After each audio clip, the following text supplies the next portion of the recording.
کله چې راغی پر د صفا ترڅنګ د عبدالله کور ودانو په نړۍ شپې وزرې خورې کړې وې او سپوږمۍ نږدې وه چې د 14 شي. وستل د ربیع الاول د میاشتې دوشنبه د پیل په پیښه 50 ورځې تېرې شوې وې. مکیانو د پیل له کاله تاریخ نیولی و.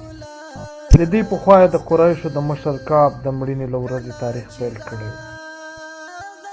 په کور کې د امینې بنت وهب او د عبدالله له حبشې وینځې پرته بل څوک نه و. حاله بنت وهب په خپل زوی حمزه بوخته وه. د ابولهب وینځه صوبیه به د عبدالله په کور کې یوه نیمه ورځ پاتې کېدله چې امینې ته تسلیت ورکړي، خو په دغه شپه ویده وه او په غېږه کې یې حمزه اچولی و، شیدې یې ورکولې. ډېره ارامه شپه وه. د سپوږمۍ پستې وړانګې له کړکۍ نه د امینې کوټې ته راننوتلې.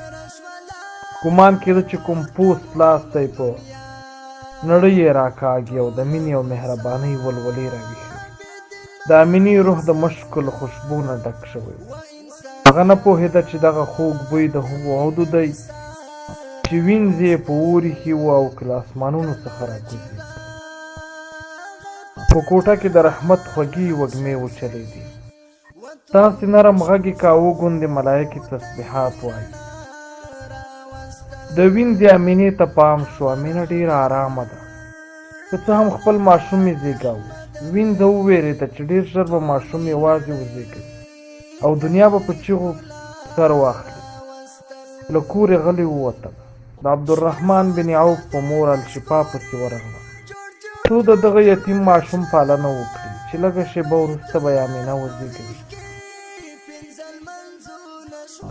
دا یې کړکۍ ته نږدې شو. اسمان ته یې وکتل. ګمان یې وکړ چې په دغه شپه باندې سپوږمۍ د نورو شپو په پرتله ډېره رڼا ده. ګوندې زړه یې کېږي چې کوټې ته راکوزه شي. ستوري هم ډېر زیات ځلېږي. د هاشمیانو په کورونو یې نظر واچاوه. ارام ارامي وه. هېڅوک نه دی خبر چې د عبدالله زوی دنیا ته را روان دی. بیا یې مخ کعبې ته ور واوښت. ګمان یې وکړ چې سپوږمۍ د بخمل تور پوښ وراغوستی چې د سپینو زرو سیمان پکې تېر شوي.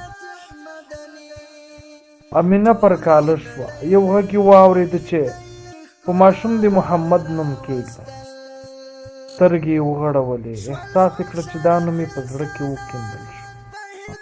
حیرانه شوه چې د عبدالله د پلرونو په نومونو کې خو دا نوم نشته. دا نوم خو تر دې مخکې په زهرایانو کې هم نه و، په هاشمیانو کې هم نشته، بلکې په ټوله مکه کې نشته. ماشوم له امینې جلا شو او دا یې په غېږ کې راواخلې. د عبدالله حبشي وینځه ورسره په وینځلو او د جامو په اغوستلو کې مرسته کوي.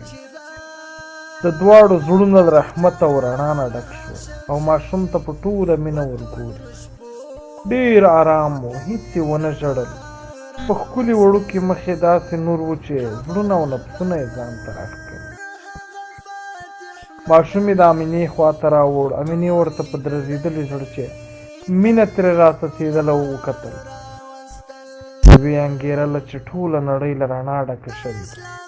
د مینې احساسات یې توپاني شول. خپلې غېږې ته یې په ډېره مینه راجوخت کړ.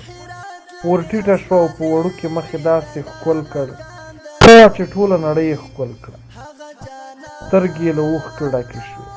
په ذهن کې یو څه ور تېر شول. په وجدان یې دردونه راوپارول. خوږ زوی یې یتیم دی. کاش عبدالله هم دا شېبه دلته وای چې د خپل خوږ زوی په لیدو خوشحاله شوی وای. مخکې له دې چې د خواشینۍ په سمندر ورګډه شي، محمد ته یې وکتل. د هغه د ښکلي مخ په رڼا یې په زړه کې د دردونو او خواشینۍ ټولې تیارې تالا ترغې شوې. هغه غږ یې په یاد شو چې د امیدوارۍ پر مهال یې اورېدلی و. ته د دې امت په سردار امیدواره شوې. بېرته رڼا را وګرځېده. د امینې زړه او د ځمکې مخ یې ونیو. سهار را وخوت. د عبدالله د وینځې صبر پای ته ورسېد. له کوره ووتله چې د هاشمیانو په کورونو باندې د دغه نوي ماشوم زیری وکړي. دغه ښکلی ماشوم چې په بني عبدالمناف کې د دغه په څېر بل ماشوم نه و لیدلی. که څه هم عبدالمناف په ښکلا او ښایست کې مشهور و.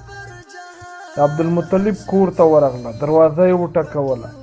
لږه شېبه وروسته د ابولهب وینځه دروازې ته راغله. په دغه شپه همدلته وه.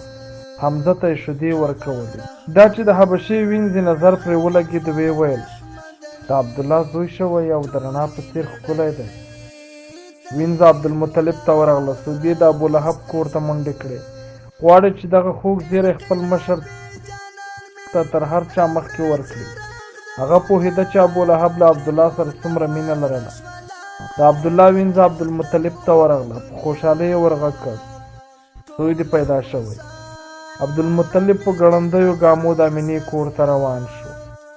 بیا ابولهب ته ورغله، ورته یې وویل د عبدالله زوی شوی، په قریشو کې ثاني نه لري. ابولهب ډېر خوشحاله شو.